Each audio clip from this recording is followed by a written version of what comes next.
Tekoug é uma fanfic de terror feita por fãs, ambientada no universo Military Pony. A amizade é mágica é estrelado pelos 6 pôneis principais Twilight Sparkle, Fluttershy, Rainbow Dash, Pinkie e Pier. A Plejack, Rarity abrigar-se em um lugar seguro, por enquanto, do desastre que ocorre no exterior conhecido como tosse.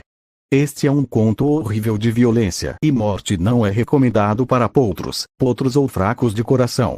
Essa história tem muitas variações diferentes. Na escuridão, algum pônei tossiu. Quem foi? O silêncio reinou. Quem?